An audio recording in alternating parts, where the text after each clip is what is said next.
Pemirsa, jangan lupa subscribe YouTube channel Official iNews dan nyalakan loncengnya. Masih di News Sore, pemirsa, seorang penjamret di Palembang, Sumatera Selatan tertangkap dan babak belur dihajar warga. Pelaku sempat berusaha kabur dari kejaran warga dengan cara naik ke truk yang melintas.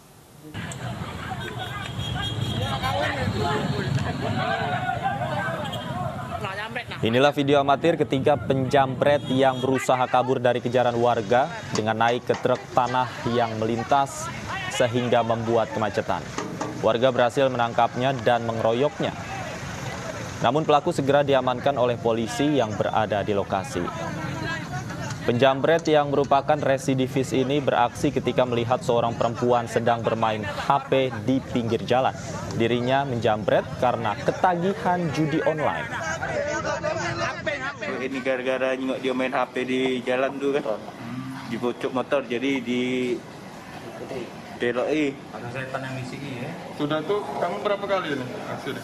Ini tuh yang kedua kalinya kak. Ini kedua kali ya.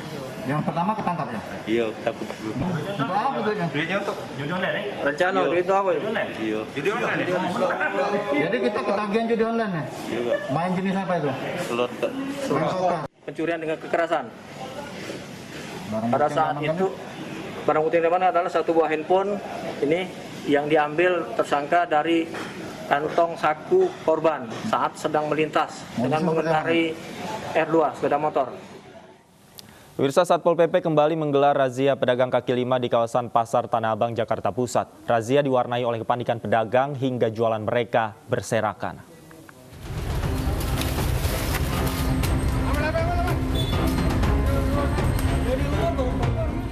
Razia pedagang kaki lima di kawasan Pasar Tanah Abang, Jakarta Pusat pagi tadi kembali diwarnai kepanikan sejumlah pedagang. Kedatangan mendadak petugas Satpol PP membuat pedagang mencoba kabur ke dalam toko hingga membuat barang jualan berserakan di jalan. Selain menindak tegas para pedagang nakal, petugas juga mengimbau pentingnya menjalankan protokol kesehatan. Jelang Hari Raya Idul Fitri, banyaknya pedagang yang melanggar aturan hingga acuh pada protokol kesehatan membuat Pasar Tanah Abang semrawut. Tetap melakukan pengawasan selain terbagi beberapa pos jumlah personel ini dari TNI, Polri maupun Satpol PP, ada unsur FKDM dari masyarakat sendiri.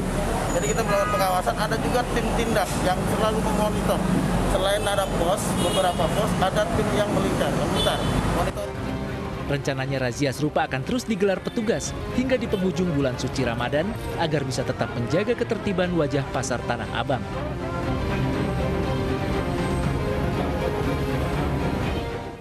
Sementara itu, puluhan ibu rumah tangga menjadi korban penipuan arisan Lebaran. Modus yang digunakan ketua arisan dengan menggunakan beberapa paket Lebaran yang akan ditarik saat bulan Ramadan.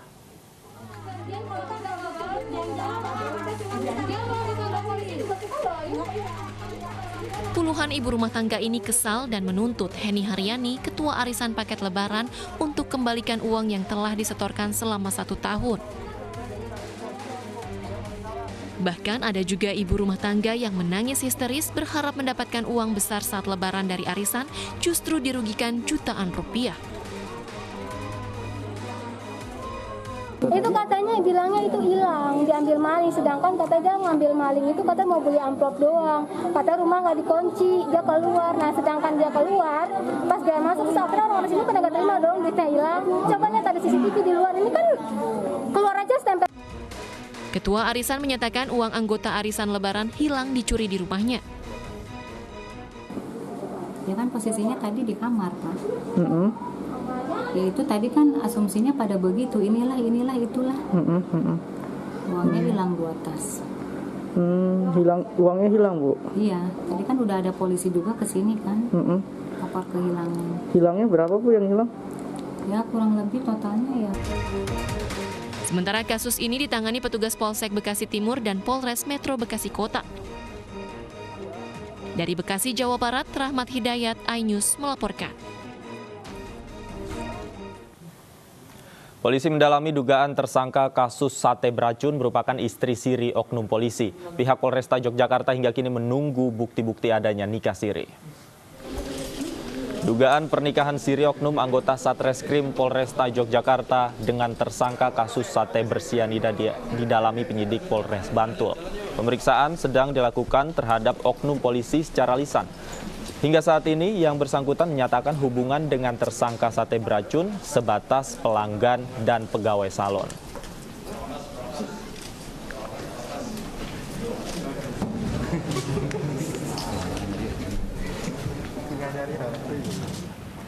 Sementara itu, Kapolresta Yogyakarta Kombes Pol Purwadi Wahyu Anggoro menyatakan dugaan hubungan nikah siri harus dibuktikan dengan foto maupun pihak yang menikahkan keduanya. Jika terbukti melakukan pelanggaran, oknum polisi akan mendapat sanksi etik.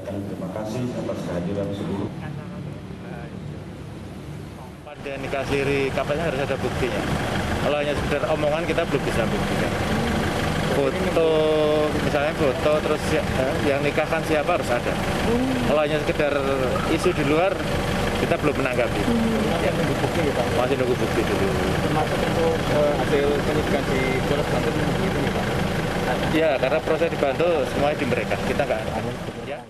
Pemirsa, seorang perawat sebuah klinik di Kabupaten Malang dibakar oleh pria tidak dikenal hingga harus dirawat intensif di rumah sakit. Polisi masih memburu pelaku dan diduga ada motif sakit hati dari kejadian ini.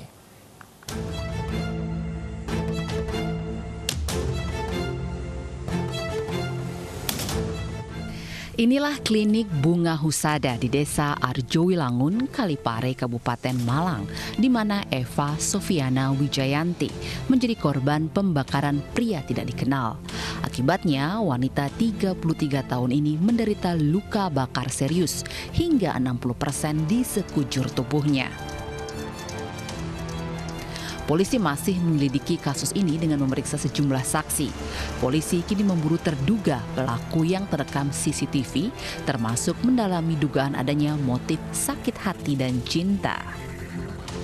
Sudah kelihatan siapa si kendaraan yang digunakan pelaku ini sudah teridentifikasi, cuma kita belum bisa menyampaikan belum terlihat secara jelas plat motornya berapa dan hal-hal lain seperti berapa, tapi insya Allah dalam 2-3 hari ini akan segera terungkap siapa pelakunya. Ciri-cirinya seperti apa, Pak? Ciri-cirinya? Pelakunya pakai motor Honda Beat warna merah, kemudian juga orangnya kurus, pakai sepatu kets warna putih, kemudian pakai jaket warna biru kalau saya tidak salah.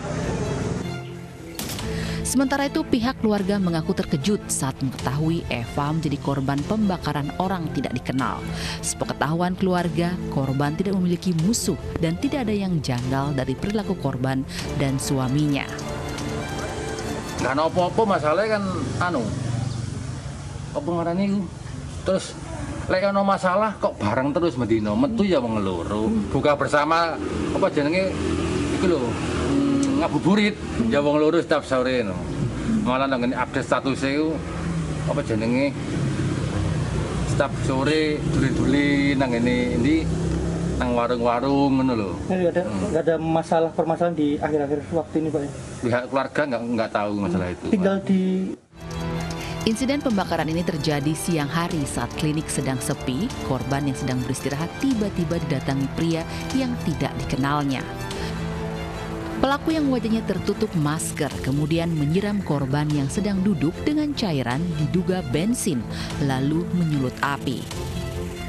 Korban yang kesakitan karena luka bakar lalu ditolong oleh anak dari pemilik klinik, sementara pelaku kabur menggunakan sepeda motor. Saya ada di dapur, cuma ada teriakan, aduh gitu kan. Saya, apa ini? Gitu.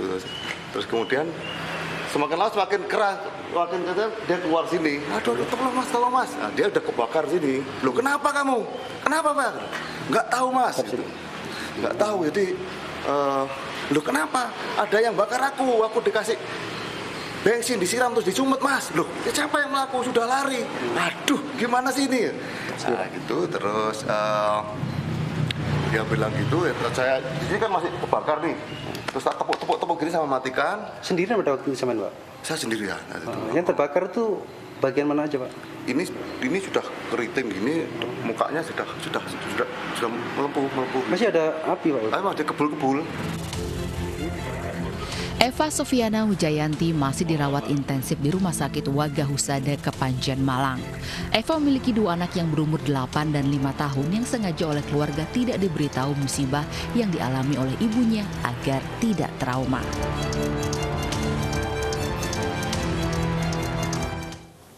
MNC Group terus menggenjot transformasi bisnisnya ke digital, tak terkecuali di sektor jasa keuangan. Salah satunya adalah Motion, yaitu digital banking yang akan diintegrasikan dengan e-money, yaitu SpinPay dan kartu kredit. Transformasi digital MNC Group di sektor jasa keuangan itu mendapat apresiasi dari otoritas jasa keuangan.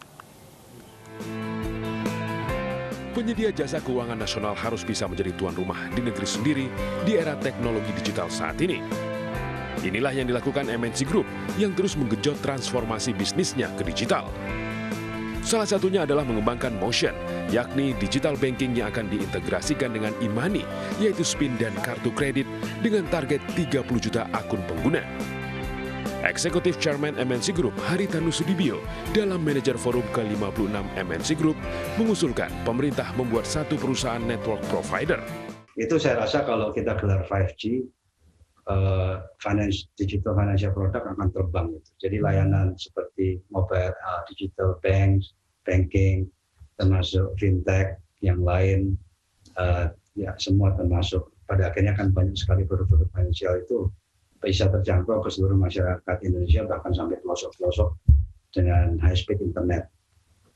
Demikian pula untuk pendidikan, untuk pertanian, kesehatan, penyuluhan dan sebagainya bisa secara nasional. Kami harus memberikan ruang yang luas, ya, seluruh sektor ini untuk mentransform bisnisnya dalam yang teknologi minded. Transformasi digital sektor jasa keuangan tidak hanya memberikan kemudahan bertransaksi dan layanan terbaik kepada masyarakat. Lebih dari itu, digitalisasi ditujukan agar ekonomi Indonesia bisa kompetitif dengan negara lain yang sudah lebih maju dan lebih cepat menerapkan teknologi digital. Tim Liputan iNews melaporkan.